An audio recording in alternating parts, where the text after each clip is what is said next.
और ये सब जो करा गया है, जो भी खतरा बता रहे हैं ये स्थिति जानबूझ के साजिश के तहत लाई गई है। बिल्कुल 750 करोड़ रुपए का मामला है ये, जो ईडी के छापे की वजह से था। मैं अपने पापा से मिलने गई थी। मैंने पापा से जाके पूछा कि क्या आप बता सकते हैं कि ये किसने किया है।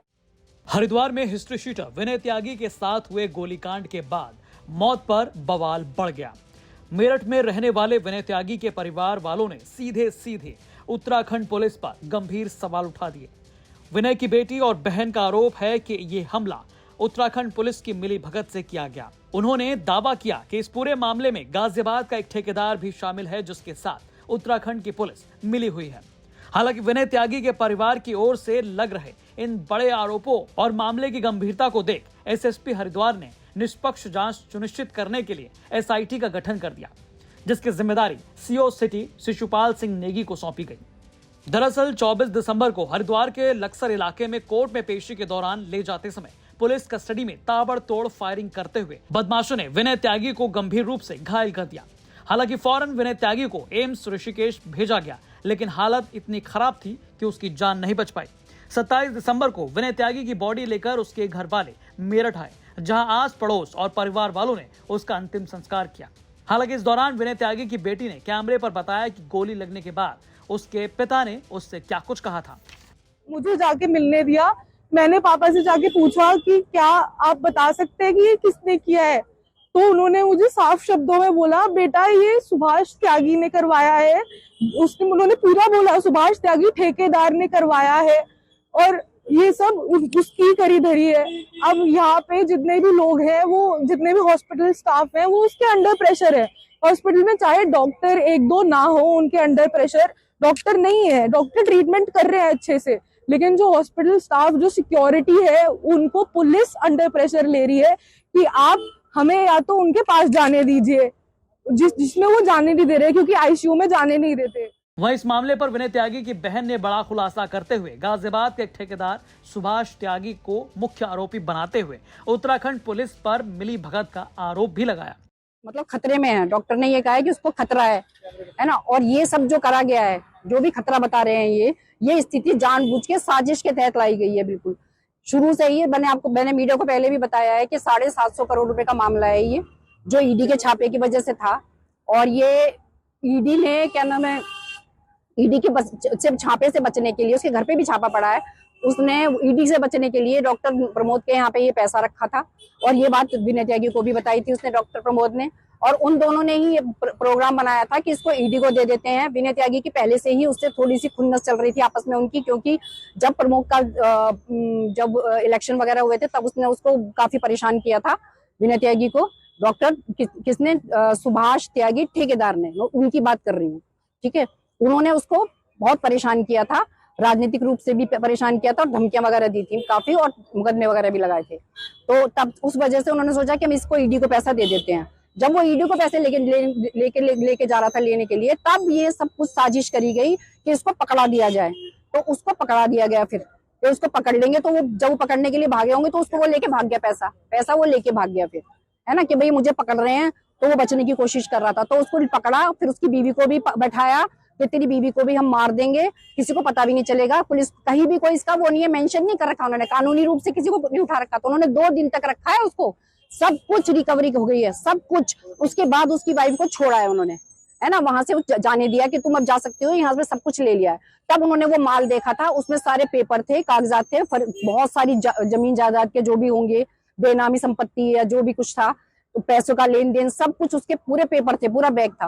तो इसी तरीके से पैसे का भी बैग था और ज्वेलरी का भी बैग था, बहुत सारा था। ये 700 करोड़ रुपए की कहीं ऐसे वैसे नहीं होते हैं, ठीक है। तो अब आपको पता है कि इतना बड़ा आदमी साजिश भी कितनी बढ़िया कर सकता है ना, आदमी खूब किसी को भी खरीद सकता है ना। और उसके बाद उन्होंने, जब वो जेल चला गया, तो देहरादून में ये साजिश करी गई कि अब अपना हमारा किसी का नाम ना आए, इसको मार दिया जाए विनय त्यागी को। तो इसके लिए उन्होंने झूठी एप्लीकेशन लिख के वहां पे जेल में भेजी, उसको दी जेलर को, कि निशी त्यागी के नाम से, उसकी पत्नी के नाम से, कि ये इनको रुड़की भेज दिया जाए, हम यहाँ पे नहीं चाहते। जब वहां फोन गया कि आपने ऐसे ऐसे कोई एप्लीकेशन दी है, तो उन्होंने मना कर दिया कि नहीं, मैंने ऐसी कोई एप्लीकेशन नहीं दी है और हम यहाँ पे संतुष्ट है, हमें कोई परेशानी नहीं है। लेकिन उसके बाद भी उसको वहां भेजा गया। जब भेजने लगे तो तब उसने देखा बाहर आकर कि वो बिना हथियार के 2 पुलिस वाले उसको लेके जाएंगे वहां पर, तो इसका मतलब है कि पूरी तैयारी थी कि उसी वक्त खत्म कर दें, है ना। तो उसने वहां पे शोर शराबा किया, जिसकी वहां पे सीसीटीवी फुटेज वगैरह सब होगी। उसने कहा कि मैं बिल्कुल नहीं जाऊंगा इनके साथ जब तक हथियारबंद आदमी नहीं आएंगे। तो फिर वो आए, उसके बाद वो उनको वो लेके रुड़की गए। रुड़की में जाने के से पहले ही उन्होंने इतनी बढ़िया होशियारी गेम खेल रखा था, क्योंकि वो धमकी देते थे कि तुम जो निशी त्यागी तुम अपने घर बैठे रहो, तुम पैरवी पे आओगी तो हम तुम्हें गिरफ्तार करवा देंगे, तुम्हें भी बदमाश बनवा देंगे, तुम्हें भी घोषित करवा देंगे, तेरे बच्चों को भी करवा देंगे, या फिर हम तुझे भी जान से मरवा देंगे। तो कुछ ना कुछ ऐसा करेंगे कि तू अपने पति का चेहरा नहीं देख पाएगी। लेकिन वो मान नहीं रही थी, तो उन्होंने फर्जी मुकदमा कर दिया। वो जाती रही, उसको पता भी नहीं था कि मेरे ऊपर मुकदमा कर दिया अलगसर में, है ना। तो फिर बाद में पता चला कि उसपे वहां पे कि दोनों हस्बैंड वाइफ के नाम पे, विनय त्यागी और निशी त्यागी के नाम पे वहां पे अलगसर में एक फर्जी मुकदमा धोखाधड़ी का डाल दिया गया है। और अभी 3-4 दिन पहले भी पुरकाजी में, मतलब इस घटना से एक दो दिन पहले पुरकाजी में सेम बिल्कुल वैसा ही एक और फर्जी मुकदमा डाला गया, जिसका हमें पता भी नहीं चला। वो FIR भी लग चुकी है उसमें, है ना। तो ये जानबूझ के हो रहा है, पूरे ऊपर के स्तर से हो रहा है। ऐसा तो नहीं हो सकता कि FIR भी हो रही है, सब कुछ हो रही है और किसी को पता भी नहीं चल रहा है ना। तो इन्वॉल्व किया, मैं नाम तो ले रही हूँ आपके सामने, जो सुभाष त्यागी ठेकेदार, वो खुद बता रहा है, उसने खुद बताया, गोली लगने के बाद भी बताया, है ना। हम ये चाह रहे हैं कि अब ये जो भी कुछ उसने इलाज में देरी करी है, रास्ते में पब्लिक ने सब कुछ देखा है वीडियो में, उसके घर जाके धमकी दी गई है, उसके ससुराल वालों को धमकी दी गई है, उसका भी हमारे पास प्रूफ है कि उन्होंने धमकी दी है कि हम लोग उसे रिमांड पे लेके जाएंगे और आप में से कोई भी वहां पे नहीं आएगा। परिवार के लोग थे, इसीलिए उनको परेशानी हुई, इसीलिए उन्होंने 2-3 जगह गाड़ी रोकी, उनको धमकाया कि आप यहाँ से जाओ, नहीं तो तुम्हें अरेस्ट कर लेंगे हम लोग। तो जब वो दूरी पे चले गए, तब वो जानबूझ के पुल पे से लेके गए जहाँ पे उन्होंने गोली चलाई। और वो बार बार फोन आ रहा था सुभाष त्यागी का कि इसको छोड़ना नहीं है। वो साफ कह रहा है कि मैं, उसने बताया ये बात मेरे बच्चे को कि इसने कहा कि वो फोन कर रहे थे, धमकी दे रहे थे, है ना। और मैं उनको कह रहा था कि मुझे इस तरह से मत करो, मुझे जाने दो, है ना। मैं निकलने की कोशिश कर रहा था, तभी वो लड़के आ गए और उन्होंने गोली मारी है उसको, है। और उसके बाद वो 2 घंटे के रास्ते को उन्होंने कम से कम 5, 6, 7 घंटे लगा दिए और जानबूझ के घूम के उसको वो लेके आए। और सब सारे परिवार को, आज भी जो यहाँ पे जो हॉस्पिटल में लोग आ रहे हैं ना, उनको सबको धमकाया जा रहा है, उनके घर पे भी पूछा जा रहा है, उनसे अलग से पूछा जा रहा है तुम कहाँ रहते हो, तुम्हारा क्या नाम है ना। तो और लोगों से भी पूछा जा रहा है ये कौन है, कौन से गांव का है। और उनके परिवार वालों को धमकाया जा रहा है कि सबको छोड़ेंगे नहीं, सब पे मुकदमे कर देंगे।